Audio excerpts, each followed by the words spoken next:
Nuevamente es un gusto saludarlos. Vamos a desarrollar la sesión 4 del módulo 3. Y el tema es un tema pues muy importante, es la administración financiera y controles administrativo-contables.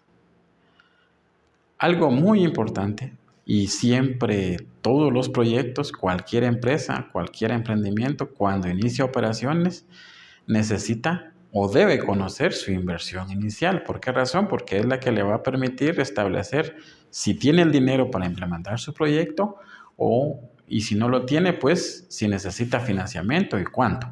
Esa es la importancia de la inversión inicial. Y la inversión inicial pues no es más que el gasto que se efectúa en una unidad de tiempo para comprar máquinas, equipos, vehículos, insumos, materiales, etcétera, que va a servir para iniciar la implementación de un proyecto o empresa. La gráfica de la inversión inicial en una línea del tiempo es muy interesante conocerla. ¿Por qué razón? Porque todos los proyectos necesitan una inversión inicial. Eso significa que en el año 0, el proyecto o la empresa, en lugar de dar dinero, pide dinero o necesita dinero. Y ese dinero que necesita es la inversión inicial.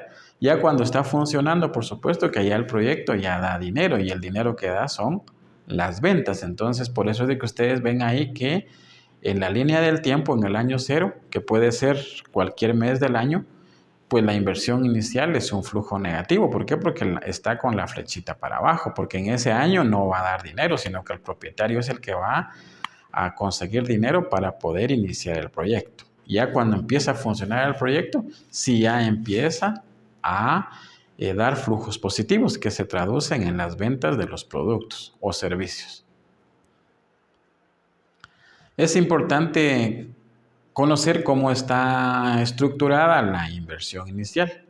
La inversión inicial se compone de activos no corrientes, de gastos de organización y de capital de trabajo. Estos rubros es muy importante que los conozcamos porque nos sirven para hacer una clasificación de las cuentas, de los gastos que se va a realizar o que se van a realizar al momento de implementar un proyecto.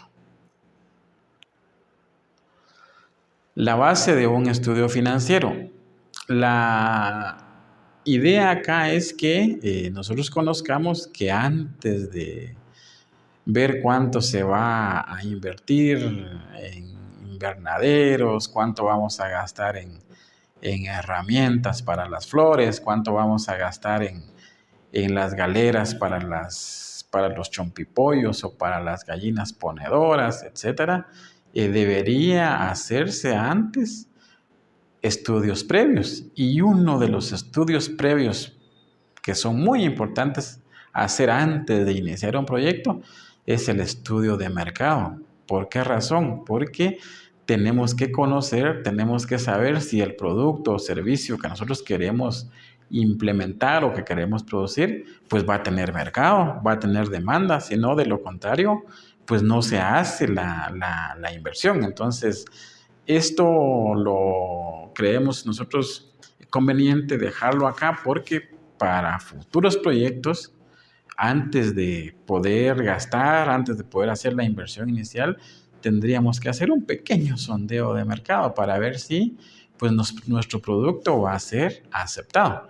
Y si no es aceptado, pues ya nos dimos cuenta que no va a ser aceptado y podemos cambiar de alguna manera. Pero la forma lógica de poder hacer un estudio financiero es hacer estudios previos. Y lo que nos muestra la gráfica es que el estudio financiero empieza básicamente con la inversión inicial.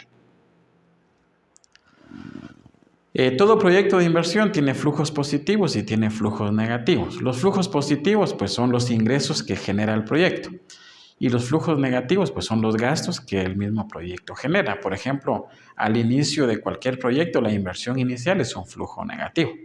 Los gastos de operación también, cuando ya se está trabajando el proyecto, son flujos negativos. Mientras que los flujos positivos, pues, son los ingresos que tiene el proyecto y esos están generados básicamente por las ventas de los productos o por los ingresos por prestación de servicios. Ese es el concepto que tenemos que manejar con relación a los flujos de efectivo de un proyecto de inversión. Los costos, es muy importante conocer los costos. ¿Por qué? Porque todo tiene un costo. Y lo importante en los costos es conocer cuáles son los costos fijos y cuáles son los costos variables.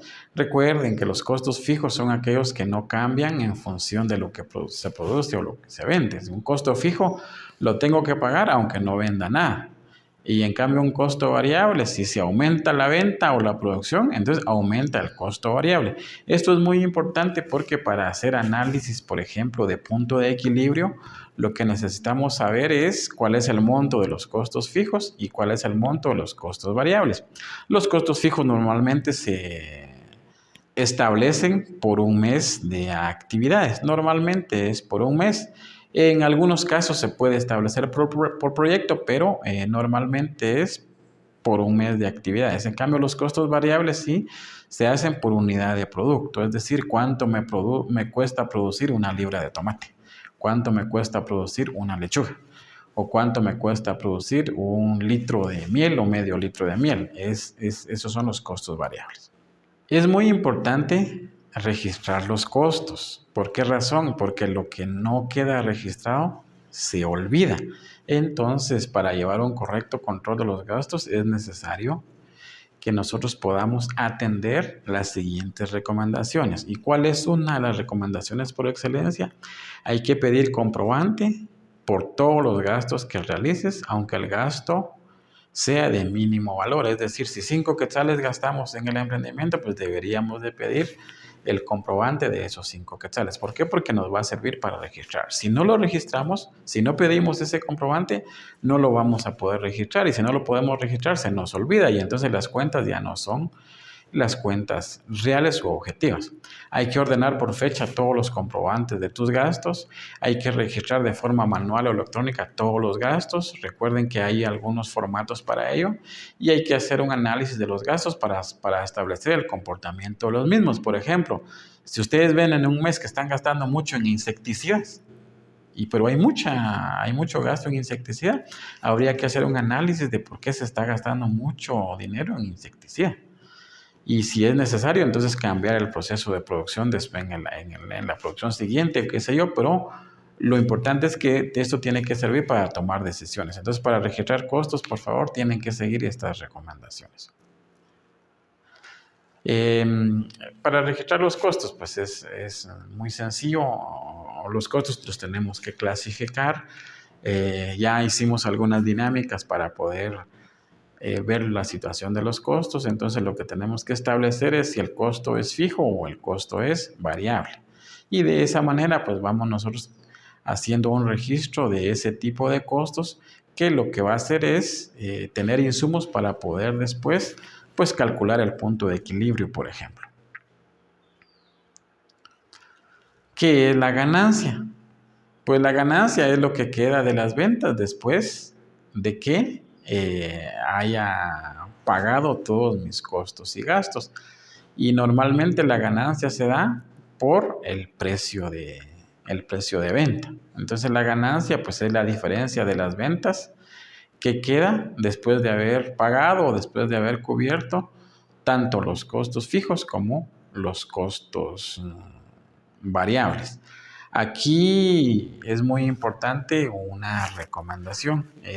Muchos lo que hacen es competir con base en el precio y en esa ganas de competir o en esa idea de competir con base en el precio, pues lo que hacen es reducir los precios y entonces entran a una especie de canibalismo porque se comen entre ellos mismos. Entonces muchas veces hay que mantener el precio, pero la propuesta de valor es la que va a hacer que hace que la gente pague por ese precio. ¿Y cómo les explico esto?